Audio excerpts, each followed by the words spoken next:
The unique flexibility between film and literature play directly into the appeal of comics. Its multimodal composition allows the audience to read the animated pictures at an individualized pace and take the time to interpret and appreciate the subtleties of the art. Paneling and layout fit directly into comics' distinctiveness, letting the author manipulate space, time, emotion, and the audience's perspective in pursuit of a more cohesive story. Fear, The Flash issue number 9 by Francis Manapul and Brian Buccellato used layout from the beginning with paneling's prominent interlay with the title.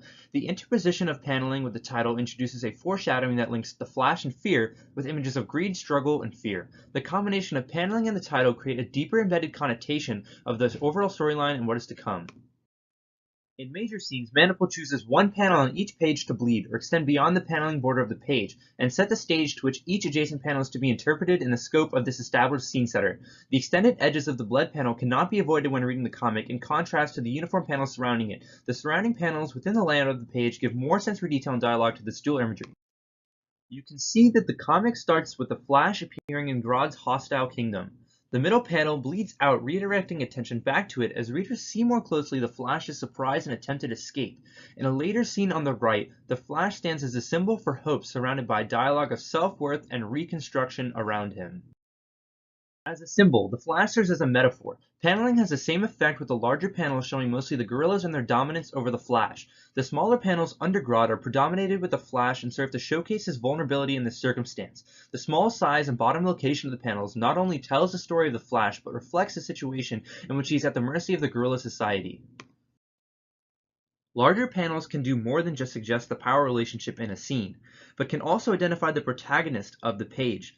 Even if the reader doesn't specifically look at the panel yet, he or she will have already peripherally seen the character present and subconsciously empathize the dialogue, action, and feelings in the perspective of said character. For example, on the left, Iris West takes up more space in the first panel than all the other characters combined. She is the main character of the scene, and all the dialogue is in reference to her. On the right, the large middle panel highlighting the face of the blonde character forces us to subconsciously take his side in the argument and empathize with his frustration to his partner. Introducing protagonists via panels can even be effective with multiple characters. Revisiting the scene on the left, both the Flash and the Gorilla Priest take up equal space in the largest panel of the page, and subsequently have equivalent roles to inspire hope in the scene. On the right, the bottom panel foreshadows the villainous antagonists, and their presence is emphasized due to the large panels they stand in. Similarly, the dichotomy between small and large panels can also complement the conflict within the comic. The smaller panels show Barry discussing with himself the ramifications of his return back to civilization, and the larger panels show society at large against him, as a Flash. The paneling contradiction encapsulates the man versus society conflict present with only one page of the comic. The similar sized panels of the two pages are in reference to the same object, the lightning rod in the left comic, the one that brought Barry Allen to Gorilla City in the first place. On the right page, the Flash is gripping and throwing Grodd, and because both panels have tall similar structures, the reader can predict that the lightning rod is his target for Grodd to topple over. Coming full circle, notice that many of the large panels also bleed onto the page. This multi-tactic combines the dominance implied, the similarity and referencing of the panels, and the introduction of main characters, which is a testament to the synergistic nature of paneling. The common held belief that power and ubiquity are related is confirmed through the paneling of these pages. As panels cross the page, it signifies the relevance of the material inside the panel. The cross panel breaks the page barrier and defies the time-related spatial orientation of comics. In this case, Manapul conveys the timeless nature of the hieroglyphics of the ancient Gorilla society and how it will change the Flash's destiny in the near future. The inscriptions exist both in the past and future, and is underscored with page-defying panels. On the other hand, panels used in combination can convey a three-dimensional setting in real time. In this case, two panels are superimposed in the corner of a larger panel showing the mountains where the Gorilla Society is meeting. The two smaller panels offer the Z perspective to the X and Y dimension of the volcano, and when read in order create the effect of real time. You yourself are flying to this three-dimensional volcano.